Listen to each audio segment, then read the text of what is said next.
Frank A. Caflisch, United States Army, World War II. Frank served with the prestigious 101st Airborne in World War II, the Screaming Eagles. He was a sergeant. He jumped behind German lines in Holland and successfully defended Bastogne during the Battle of the Bulge, receiving a Bronze Star and other medals. Just one of my all-time heroes of World War II. I interviewed Frank. It was 2008, March the 2nd in Bethesda, Maryland. He was 90 years old, and he died 2 years later in 2010 at the age of 92. I miss Frank dearly. As you watch this interview, tell me if you think he resembles Clint Eastwood. I think he does. And he kind of talked like him too, but I just have such fond memories of my time with Frank. He was born on a dairy farm in Wisconsin in 1918. Lived a full life, folks, and one of my heroes. Proud to share his story with you today with my Voices of History audience out there. And I want to thank John Kuhn. John, stop what you're doing. Thank you, sir. Love you, brother. Thank you for your encouraging words, your support of my work, and making it possible for so many people to hear Frank's story today. It's because of you, John, this is happening. Take ownership in that. Folks, share these videos with the younger generation. They need to hear these stories.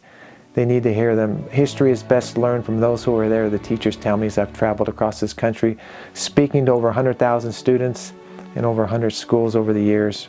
By the way, this is my 20th anniversary of my work. I started in Arizona. I live in Colorado.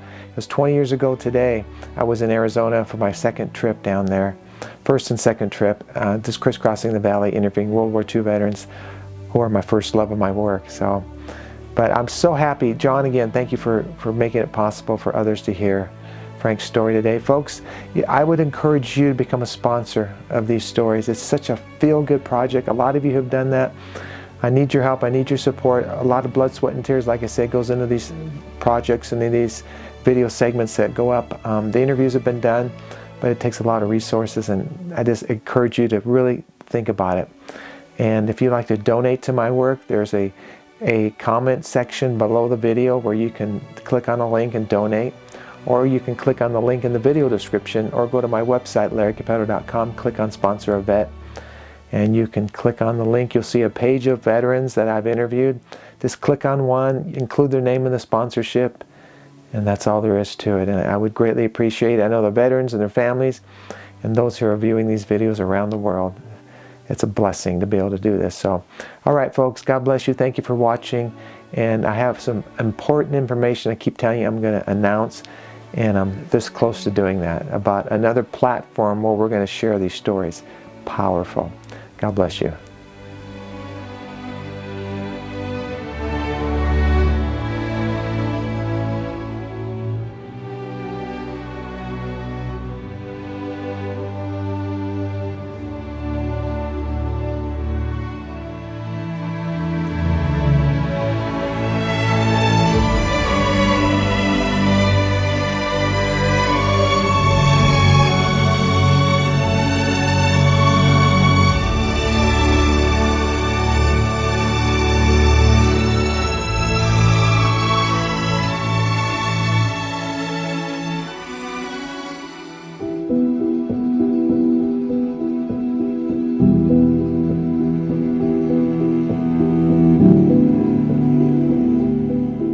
Now, Frank, how do you pronounce your last name? Caflisch. Okay. What nationality is that? That's Swiss. And over there they call it Caflisch. Okay. Okay. What year did you go into the military? 1942. Were you drafted? Yes. Can you tell me what you remember about December 7th, 1941, when Pearl Harbor was attacked? Where were you, and what do you remember hearing about the news?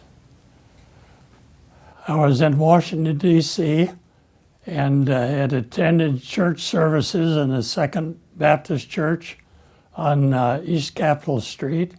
And as we left the church services, we heard the news of the bombing of Pearl Harbor. And of course, there was a lot of surprise and dismay and loud talk about, well, it was just the Japs. We'd take care of them in a few days. That's my memory of that. Mm-hmm. And then do you think that had anything to do with you getting into the military or wanting to get into the military? Well, I think I did, but I was drafted, had a high number, and was drafted in July of 1942, and was assigned to the military police school down in Florida. I graduated from that and was assigned to the bomber base in Myrtle Beach, South Carolina. And I applied for Officers Training Corps and passed the examination, but this is for a military police officer, and there were no openings at that time. Okay. So then a little later I heard about these crazy new paratroopers, and I thought, well, that should be an interesting sort of thing and be a lot more productive than what I'm doing here at the bomber base. So a friend of mine and I joined the paratroopers and went to Fort Benning, Georgia. Tell me now, you went overseas in 1943, 1944? January of 1943. Okay, 43. Yes. And would you, were you on D-Day? I didn't ask you that. No. Okay. How did you avoid D-Day? In April of 1944, we had what they called a dry run. And we all loaded onto planes, and this was in the middle of the night. We flew out over the English Channel and came back, and we thought we were going to land. But the green light went on, stand up and hook up. And so we jumped out into the darkness about midnight. And ordinarily, the planes drop us about 500 feet.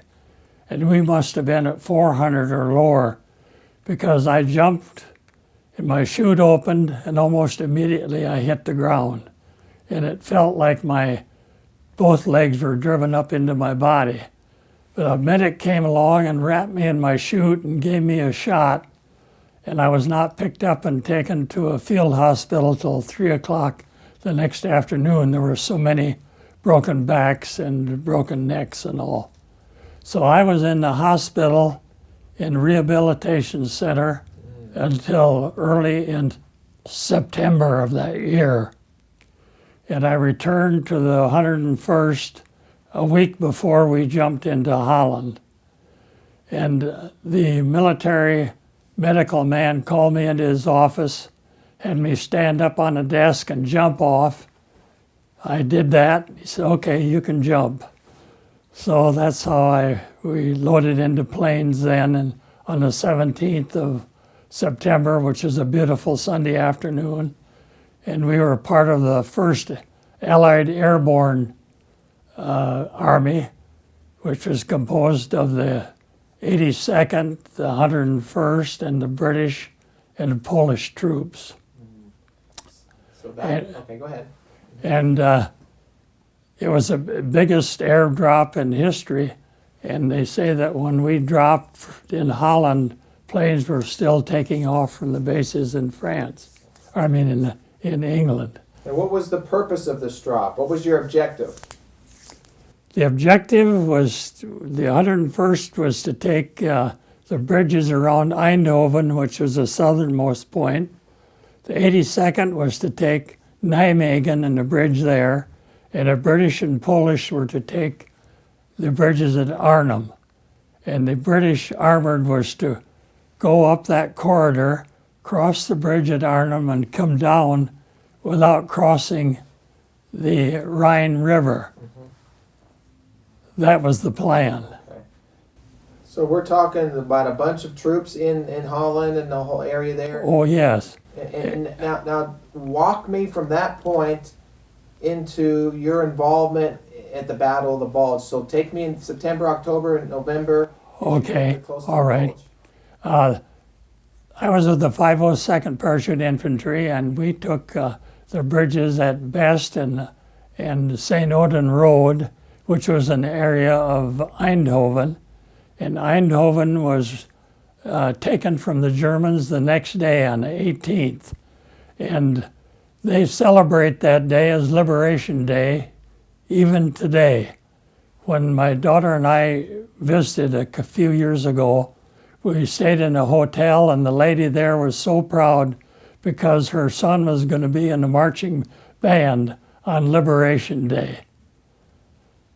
So we took the area there, and then were responsible for keeping the road open from there till Nijmegen, which is about 15 or 16 miles. And that was the German troops had gathered by that time, and that was pretty rough going.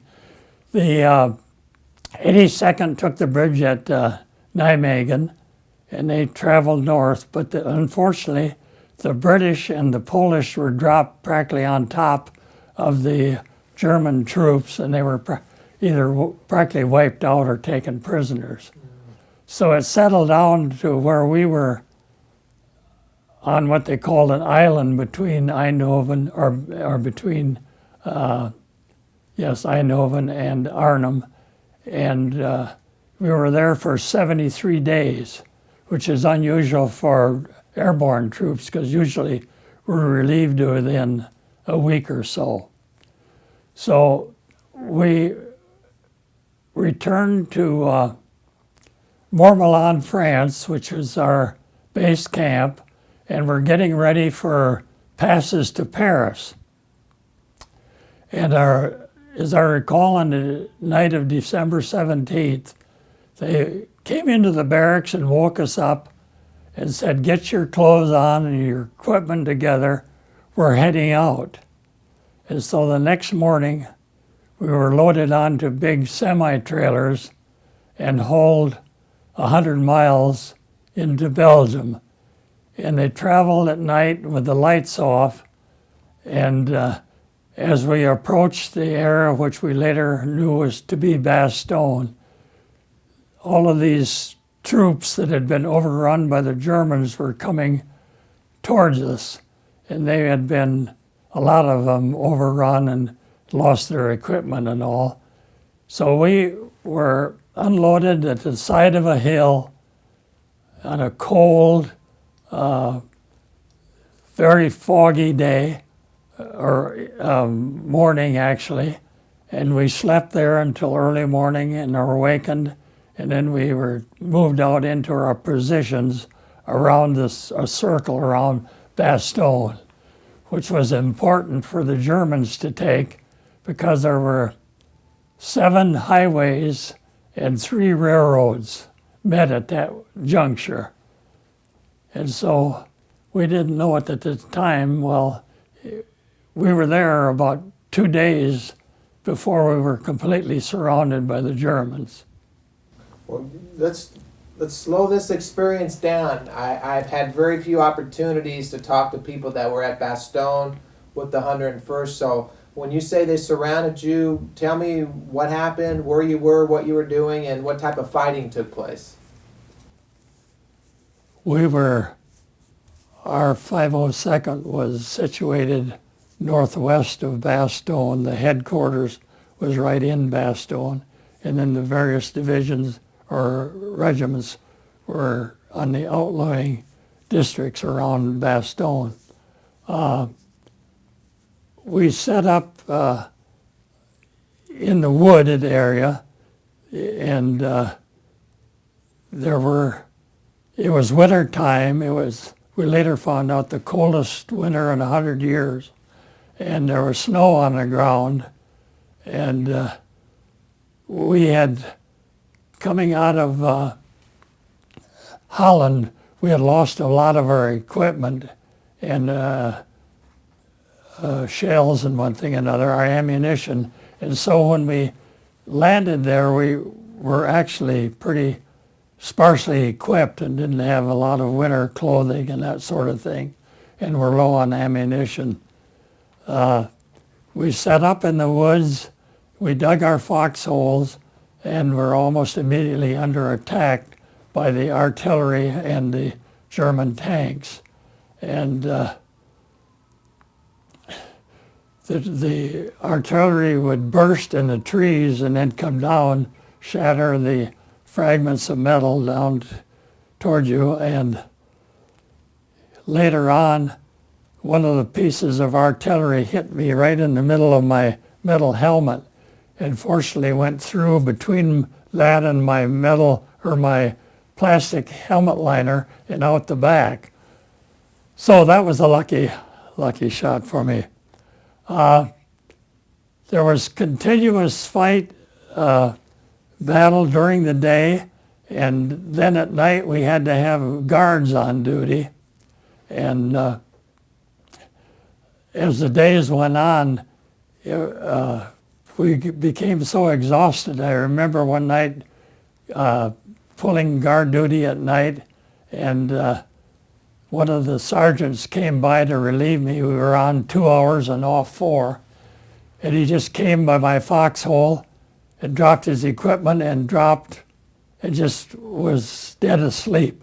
So I just pulled him another 2 hours until we were relieved. So that was just one part of the things that we had to deal with just the pure exhaustion. Were you just held up in a building? Were you? Oh no, we were out in the field. The headquarters was in Bastogne where there were buildings, but we were out in the ground. We were in foxholes and we were actually living like animals. And when you are out like that in combat and living like an animal, you sometimes get to where you act like an animal. And so things get pretty brutal sometimes. And I won't go into any details of that, but it's just to point out that there was very heavy fighting. One of our problems was that it was continued to be overcast, and so they couldn't send in supplies to drop into us until about the 3 days before Christmas. What a wonderful sight, one of the greatest sights I've ever seen in my life. The sun came out, and it wasn't long after that we heard the drone of airplanes. And there they were, the C-47, dropping supplies and these huge bundles of supplies in the fields, and we went out to retrieve them, of course, and they were mostly ammunition and clothing and some food. The Germans couldn't get those supplies coming down? They got some of them. They? Yeah, it's hard to target it that close. But we got some long overcoats, many of us did, and boots to go over, or overshoes to go over our boots, which we hadn't had before. I didn't have an overcoat, but we had sleeping bags, which were a woolen center and then a sort of an outer shell, which we would zip into. And of course, by that time, there'd been a lot of casualties, and so there were extra one of those. And I just cut the bottom off of it and put that over me. And I have a picture of me there at Bastogne in such a outfit. So all these supplies come in, and we got resupplied, and we were able to hold the German attack from all sides. All of our units were. They did overrun the 322nd field hospital, unfortunately. And so there was a lot of help that they got from the headquarters, got from the Belgian people, and with help for the wounded soldiers. There were, of course, a lot of casualties and a lot of wounds, and there was a lot of frostbite because of living out in the ground like that. And we later on found out that about 3 days before Christmas, 4 German officers came in under a white flag to General McAuliffe's headquarters, and they thought they were offering to surrender. And what they were, they had a message from the German officers demanding our surrender. And of course, most people know the famous answer, nuts. And the Germans were confused. And nuts, what does this mean? And one of the captains said, generally it means to go to hell. So anyway, then we were under heavy bombardment on Christmas Eve and through Christmas. But on Christmas Day, there was a message delivered from General McAuliffe, our commander there at Bastogne, and it was saying that, well, Merry Christmas, but why is it merry? You're alone, you're cold, you're away from home. And he pointed out that we were doing an important job of trying to stop the Germans from moving towards Antwerp. So that was a morale booster. Yeah. Let's stop for a second and give me a little historical perspective of the Battle of the Bulge, and what the Germans were trying to do. You mentioned Antwerp. Tell me, give me the objective of the Germans. The Germans were apparently building up over that northern sector for months. And some of the GIs and our outposts had heard the tanks and all movement. And they reported up to higher headquarters, but they weren't taken seriously. They said, oh, the Germans are just playing tapes or recordings trying to scare you folks. So there was this tremendous buildup of troops in that area. And when the order was given, they just pushed across all of our regular infantry units that were in that area.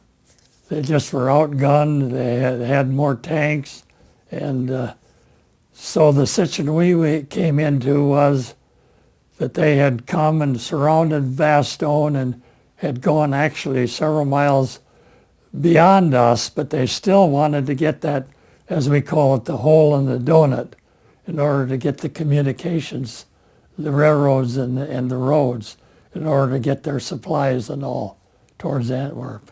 Well, now you're in the Bastogne area, you're in the field, you're fighting. How do you get through all that? I mean, you're seeing the death, you're seeing destruction. Is it your training, your faith in God? How do you keep your sanity and get through all that?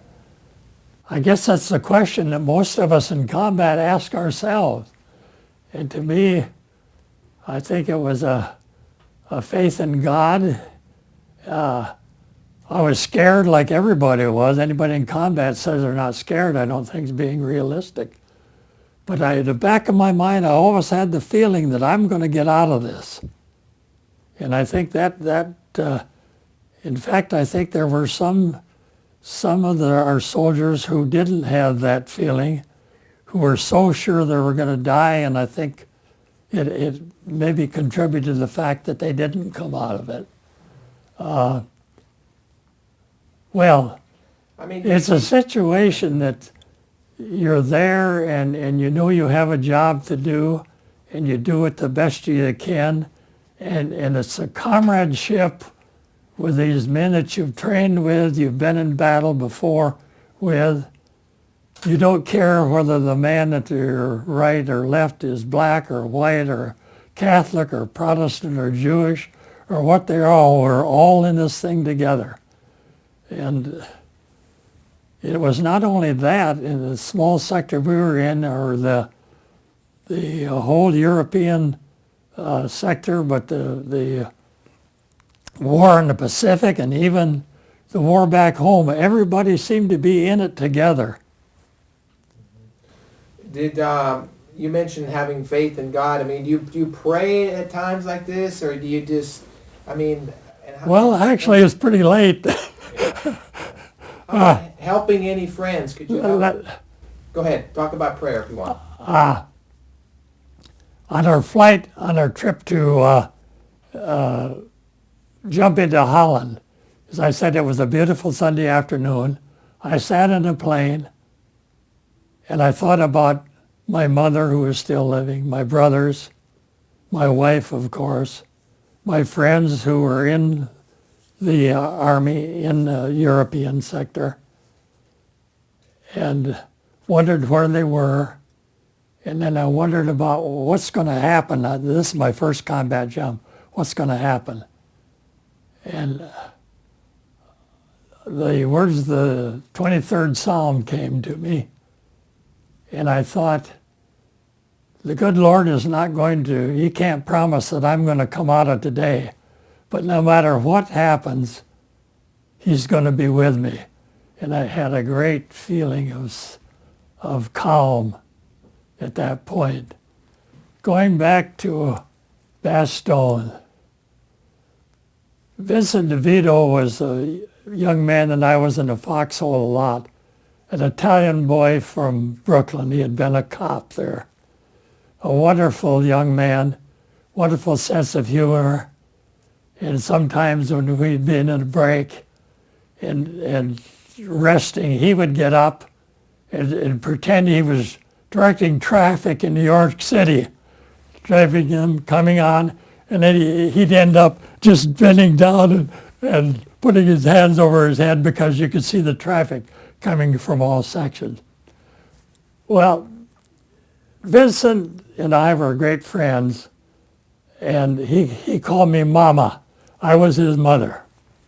And in Holland, he received word from his sister that one of his 4 other brothers who were in combat in Europe had been killed. And he almost went crazy, and he was going to go out and kill every German. And we restrained him, and I think saved his life. Back to Bastogne. It's interesting. I've been fortunate enough to come home and have had a family and have celebrated so many happy Christmases. But that's the one that I remember most, actually the most meaningful to me. Because I guess it was the fact that we were so close to death and we came out of it. What about the Germans as a soldier, the tanks? I mean, how were they? Were they good? They were good. The German soldiers were good, yes. Of course, at this time, they were running short of forces too, and they had to draft some really young soldiers and some of the older men. But basically, they were good fighters. Well, they're just like you, though. They're fighting for the most part. Well, right? sure. They had families. And Yeah. the whole, And in some of the areas, what I saw later on and saw pictures of their families and all, they were doing what we were doing. They had been asked to fight for their country. I might mention at one point after Bastogne, do you want to go to that? Keep going. We went to what they call Alsace-Lorraine, which is down near the Moder River, and we were there just sort of in a defensive position for several weeks and months. And Alsace-Lorraine it's half German, half French, and it's changed over the years. But here we were billeted inside in a barn on a farm, and the farmer was a German, and his wife was French, and they had this beautiful young boy. And we asked him, why weren't you drafted by the Germans into the army? And he pointed at his ears. He was deaf, and he clapped his hands. Because he was deaf, he hadn't had to serve. That's a good story. I've got so many thoughts here about what you're talking about, the Battle of the Bulge and all that. I'm real interested in the combat, the fighting that was going on, and just there were so many casualties, though, Frank. I mean, this was the biggest war the Army ever fought. That's right, the most casualties. And were you around all that? Did you see all that? Well, you see, that's one other thing I want to say. It was so cold in these snow-covered fields, and there were a lot of casualties, both ours and the Germans, and they would be frozen in these grotesque positions. So this is what we saw. And I was never able to do, but when I've actually seen GIs sitting on a dead German body eating a K ration. Now that's hard to believe, but as I say, you do a lot of things in combat that you wouldn't ordinarily do. Well, you said you become an animal. Yeah, Start acting like it. yeah. Now, when Patton and his men drove up from the south and broke through the corridor on the day after Christmas, they brought with them a lot of medical supplies and doctors, and so that sort of helped relieve the dire position that we had been in before that. You talk about combat and how hard it is. I mean, do you think a young person feels invincible at times? Oh, yeah, particularly when you train with an outfit like the 101st Airborne Division. My God, were we cocky with our parachutist wings and our highly polished boots and our blouse trousers. I mean, we were the elite forces, we thought, we were taught. And so, I've got a picture there that shows me just before I went overseas in my jumpsuit. And then the later picture of me at Bastogne, which shows the other side of battle. It's not all parades and fancy uniforms and this sort of thing. But I'd always been taught to revere my country, and I still do to this day. And I think that,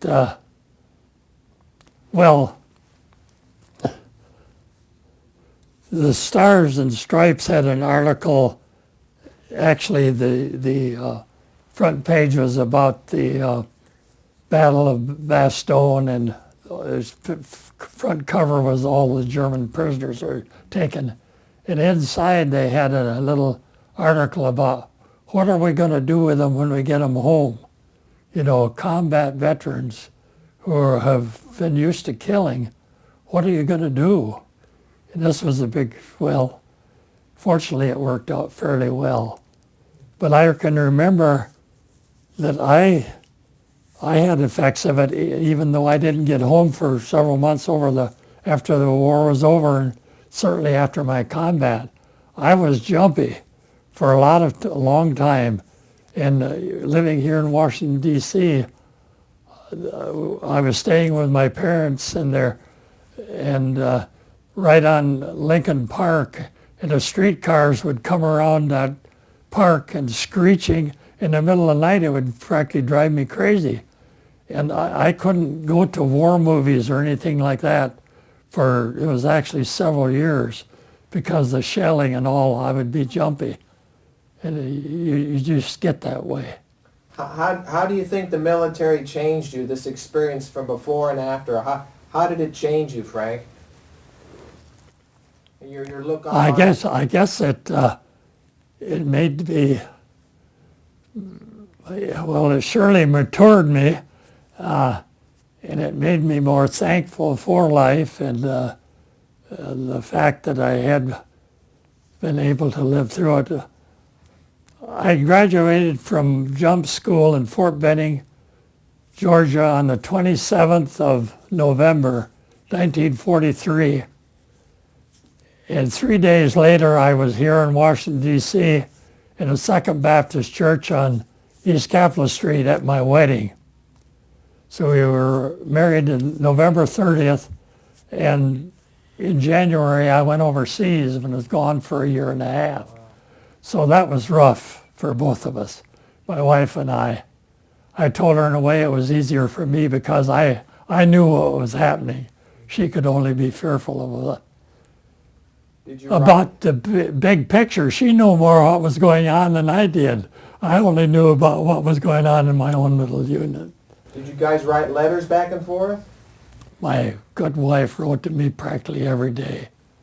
I wrote to her as often as I could when we were out of battle. And that was certainly a big morale builder. Sure. Of course, when we were in combat, there'd be weeks we didn't get mail. Then we'd get a whole bunch of it, which was very good. And I have many of her letters. Unfortunately, a lot of mine were in the basement and they fell into what you use, Clorox or something, and quite a few of those were wiped out. But The Army changed me, yes. I think it made me a better man. I don't know whether I mentioned, after the war, Eleanor Roosevelt recommended that there be sort of a rehab center for returning combat veterans to spend some time, and people sort of poo-pooed the idea, but I think it would have been a good idea from my own experience. I think I had what they would call battle fatigue. First World War, they would call it shell shock, I guess. And now they call it post-traumatic Yeah, stress. yes, and I can certainly sympathize with those young men, because it's a long hold back, and I'm very disturbed to read some of the problems they had at Walter Reed.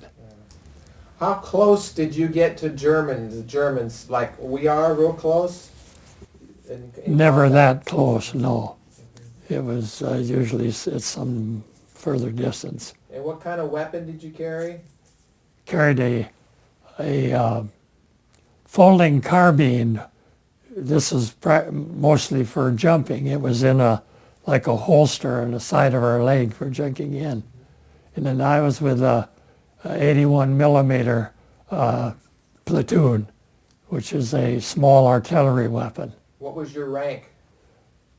During most of the war, I was a private. I was discharged as a tech sergeant. Okay. So you're in a platoon, a company during this time, and you guys are advancing. Now you said you were in the fields outside Bastogne. You Yeah. never went into the city, or? We never got into the city, So no. when I hear stories about the 101st being cut off at Bastogne, what are they describing? They're describing the headquarters, which was right in the center of Bastogne, and the units of the 101st, which circled Bastogne for several miles around it. And then the Germans were surrounding us. So again, I heard that you guys were, you weren't even in the area. There was another group of soldiers around there, and then you came in to relieve them. Is that what happened? Well, the soldiers who had been around Bastogne are the ones who had been overrun by the Germans. There's the ones that we met when we come into our corridor. And they were beat up? Oh yes, they're beat up, they're bedraggled, there's all of them and just thrown away their weapons, and they're just, well, it's hard to say, hard to see a fellow soldier surrender, but you can't say what you would have done in the same circumstances. But then you guys were in trouble, right? Did someone come help you then, or what? General Patton came up from the south with his armor, and that broke through the corridor.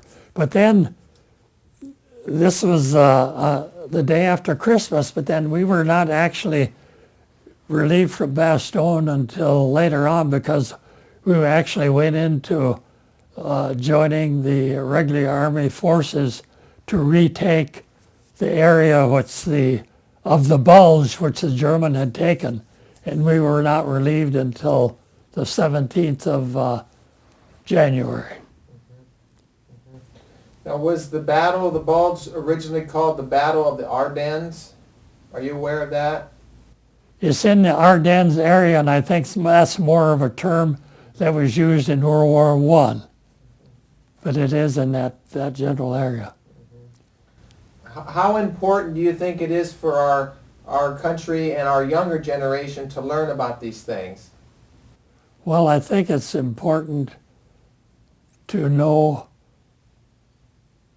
what people can do if they're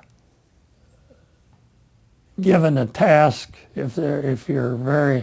actually our very country was threatened, because had Germany been able to take over England, we would have been the next in line.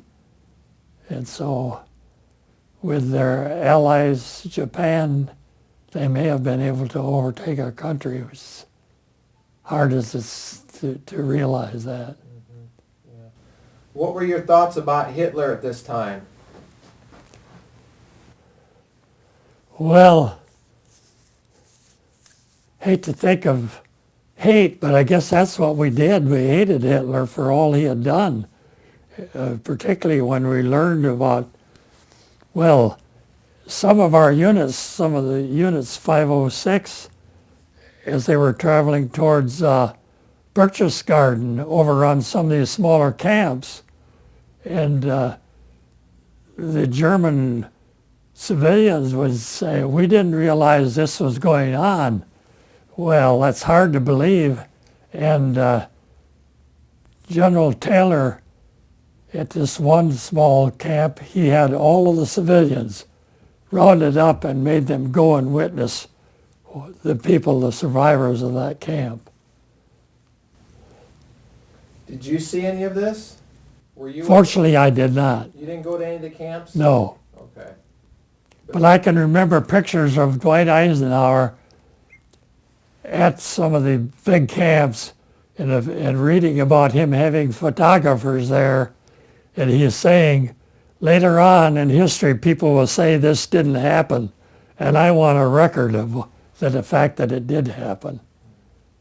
And of course, later on, I've been down to the Holocaust Museum. It was it's hard to describe. To go into there and see, and you read about 6 million Jews being killed, but then you go into this one room, and on all the walls and the ceiling are photographs of picture in this village of people who had been exterminated. And it really brings it home to you. And but again, you were around that or never went around? Fortunately, I never saw that. That's okay. Yeah. I did watch Schindler's List. My good wife could never even watch anything like that. It's so hard for her to believe that any human being could do that to another person.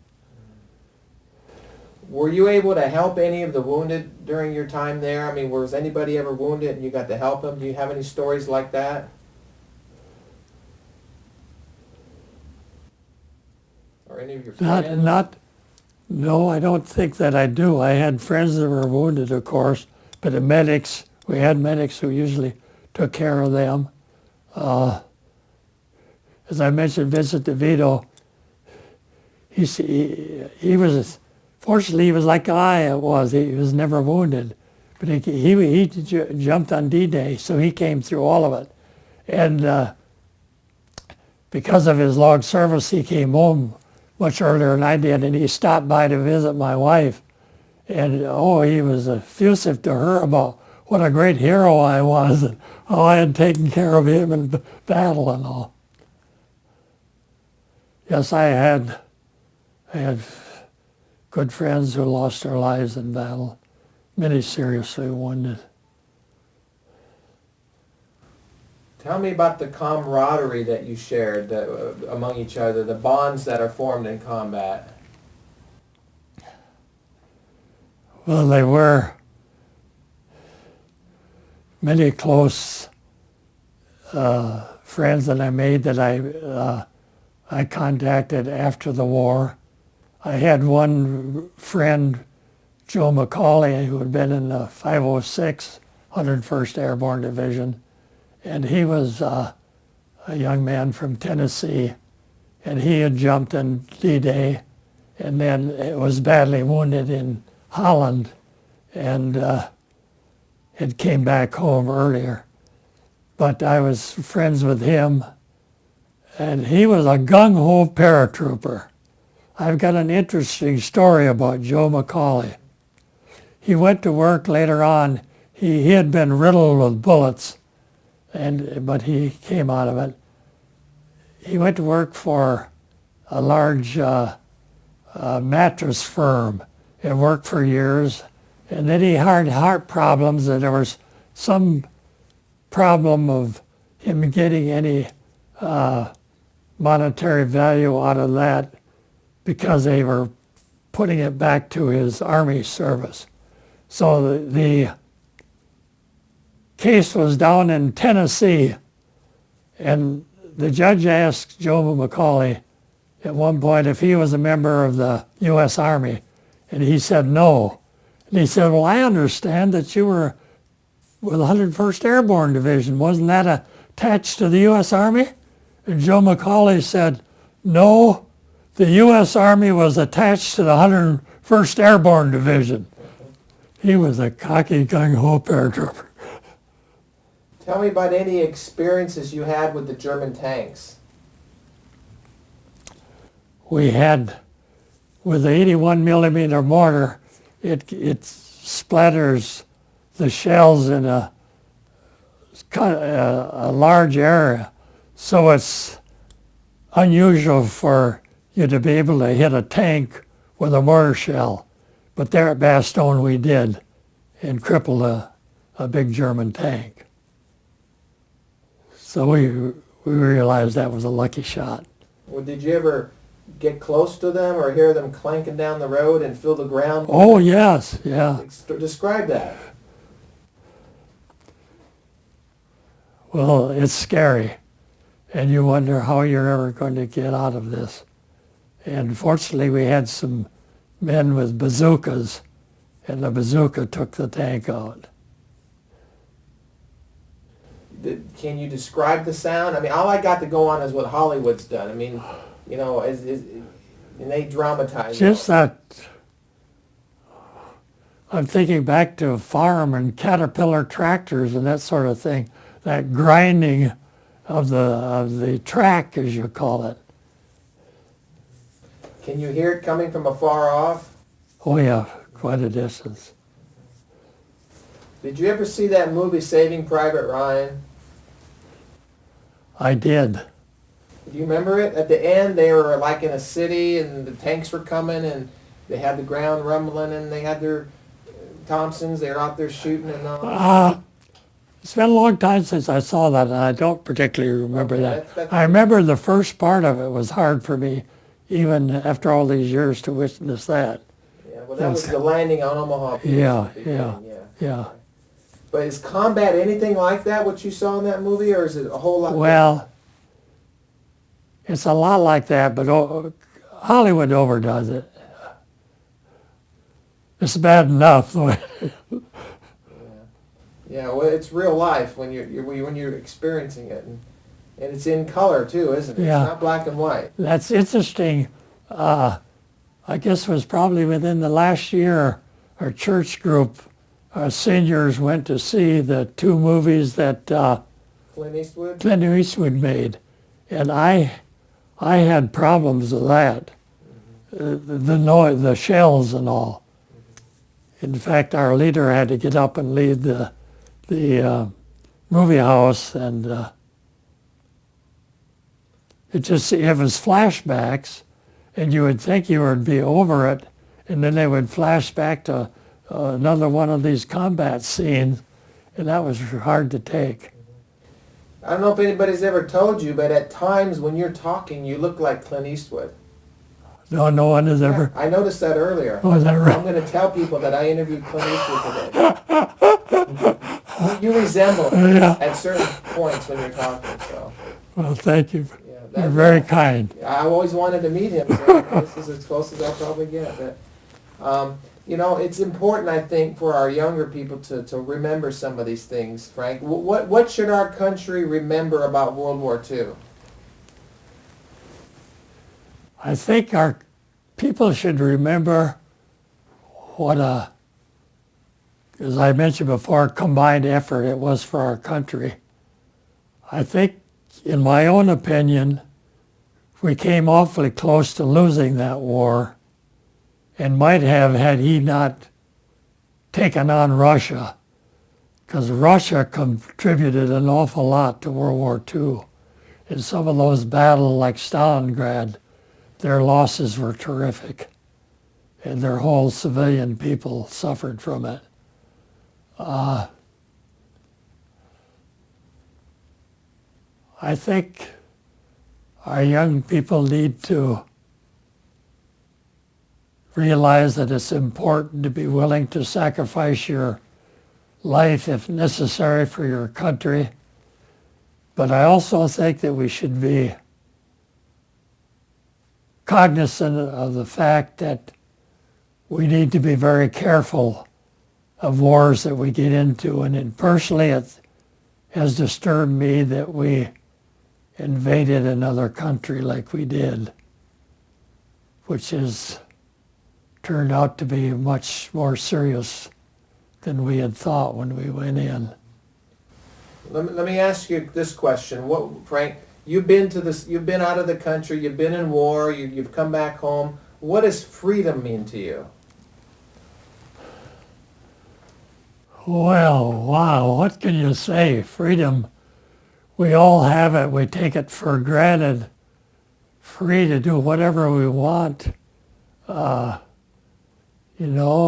question any thing that somebody wants. Like I can remember when I took my trip back over to Europe with my daughter, and I was required to get a passport. I thought that was almost something that I shouldn't have to do. We're so used to being free to do whatever we can. Freedom of religion particularly is so important now, when in many parts of the world religion is the basis of a lot of controversy. And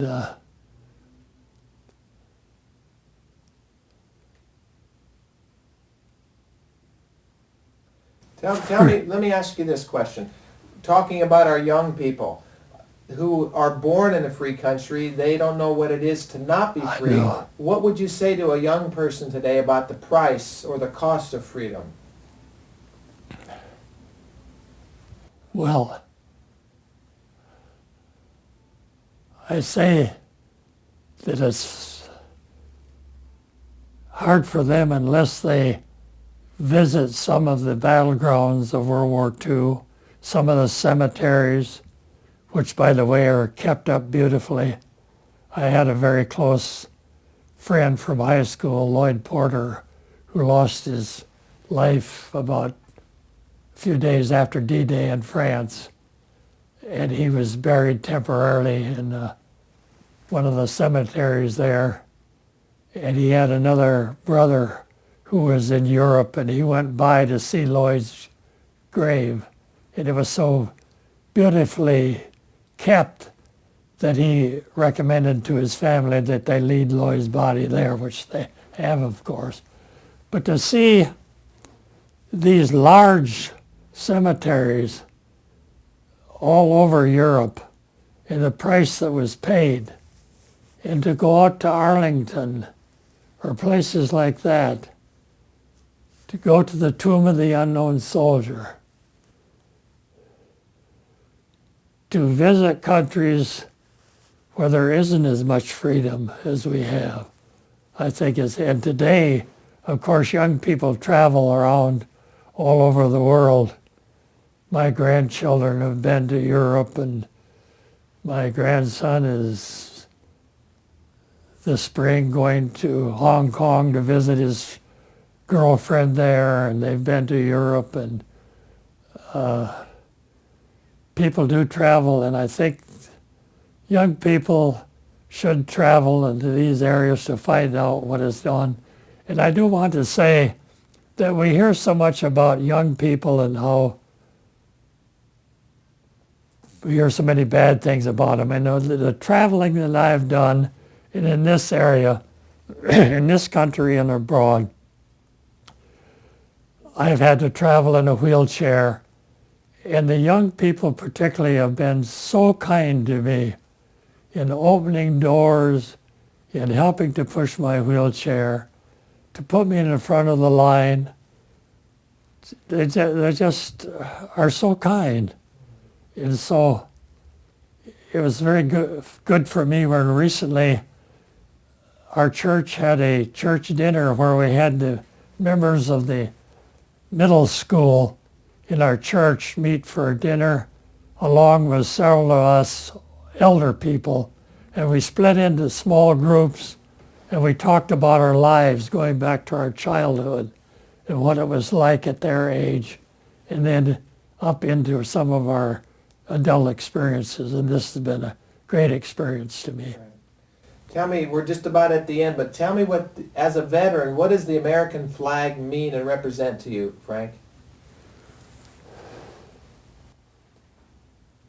To me, it means our country and all of its history.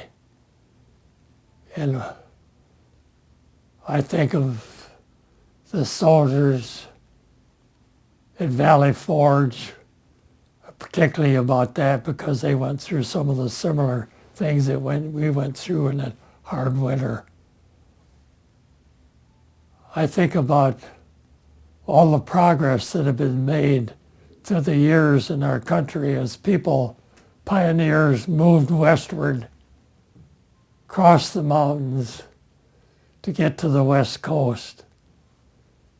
In all of the battles with the British, with the Indians, as I say, all of the Trekford War westward, the pioneer men and women, all of this is involved in the red, white, and blue. And recently, I wrote a little poem called An Old Vet and His Flag. Do you memorize it? Can you tell? I think I can say it.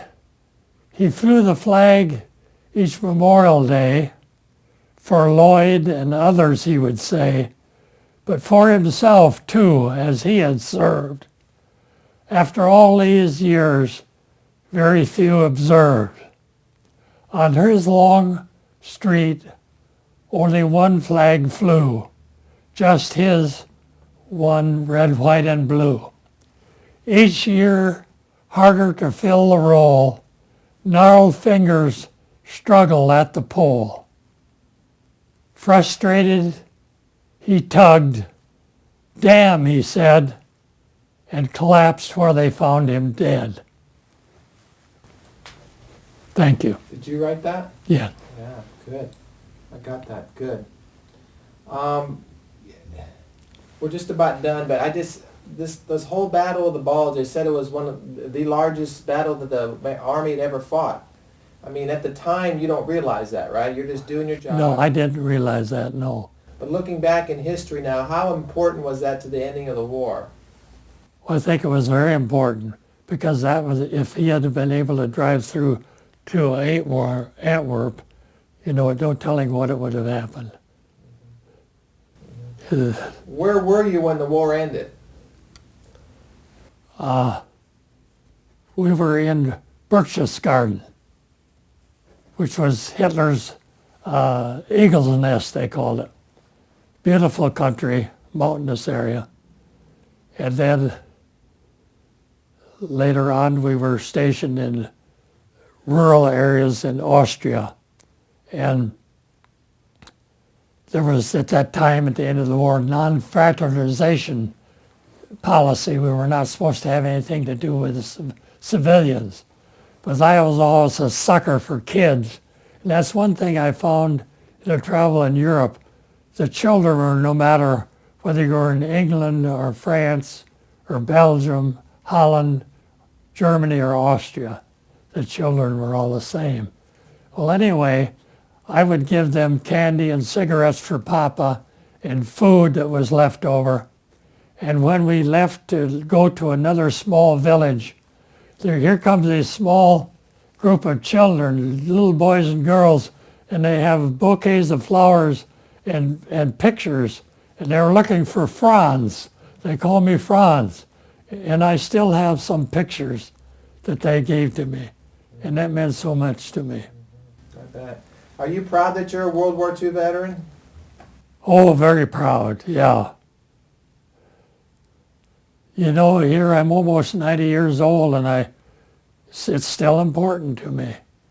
I think that was one of the most important parts of my life. I think that I actually had a small contribution in the overall effort. Well, you look back over the years and at the Battle of the Bulge in this case, and how does it feel to be part of one of the largest battles that we've ever fought? Makes me feel proud and humble in a way. Lucky to have survived and to have had all these years since. And have people thanked you over the years for your service? Oh yes, and then I want to mention when we flew into Amsterdam, Holland, we went up to the information desk and my daughter wanted to get a place to stay. And the young ladies, I had a cap with the 101st Airborne on it, and she said, "Oh, you're one of our heroes." And I was taken aback, and I said, "Well, I don't know about that, but I had a small part in rescuing your country from the Germans." And I might mention that during that time, Audrey Hepburn was a child there in Holland who was rescued during that. And she later became a famous movie actress, of course. And one young lady who did not come out of it was also in Holland, was Anne Frank. She had been there with her family until, as I recall, August of '44, and then had been